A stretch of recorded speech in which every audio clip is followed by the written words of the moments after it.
গতকাল পূর্ব কলকাতার কাকুরগাছিতে আমরা সবাই ক্লাবের প্রদীপ জ্বালিয়ে শ্যামা পুজোর উদ্বোধন করলেন বাংলাদেশের ক্রিকেটের প্রাক্তন অধিনায়ক সাকিব আল হাসান।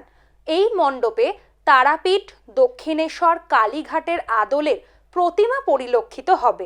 গতকালের উদ্বোধন অনুষ্ঠানে বাংলাদেশের প্রাক্তন অধিনায়ক ছাড়াও উপস্থিত ছিলেন বাংলাদেশ হাই কমিশনারের কমিশনার জামাল হাসান এবং উপস্থিত হয়েছিলেন রাজ্যের পুর নগর উন্নয়ন মন্ত্রী ফিরহাদ হাকিম ও আদ্যাপীঠ মঠের আচার্য মরাল ভাই প্রমুখরা। মরাল ভাই যা জানেন আমি তার বিন্দু মাত্র জানি। তিনি বিবেকানন্দের ইংলিশে বলবেন এবং সেটাকে আবার বাংলায় অনুবাদ করবেন। সেটা আমি এর আগে অনেকবার সুযোগ পেয়েছি, আদ্যাপীঠের সুযোগ পেয়েছি মুরাদ ভাইকে শোনা, ধর্ম সম্বন্ধে শোনা।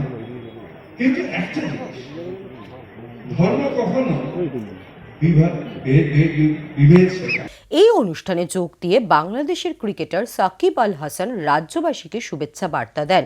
এছাড়াও বিধায়ক পরেশ পাল এই প্রাক্তন বাংলাদেশ জাতীয় দলের ক্রিকেটারকে স্মারক দিয়ে সম্মানিত করেন এবং পরেশ পাল বল করেন ও ক্রিকেটের ব্যাটে বল লাগিয়ে প্রতীকী ক্রিকেটের মুহূর্ত তুলে ধরেন। দুটি দেশকে এক মঞ্চে তুলে ধরেছেন পরেশ পাল।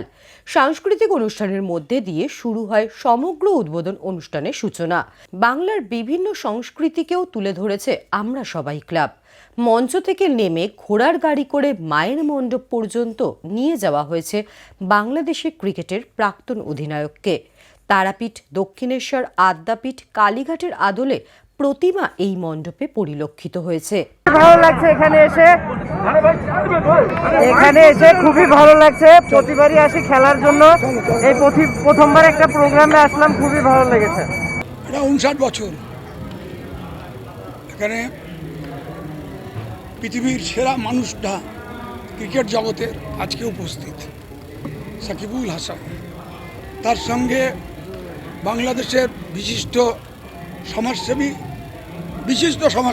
এবং গুণী মানুষ, উনি হচ্ছে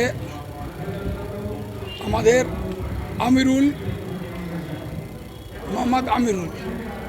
উনি এসেছিলেন সঙ্গে আমাদের তার আগে মেয়র, কলকাতার মেয়র, নগর উন্নয়ন মন্ত্রী, তিনি এখানে করে গেছেন।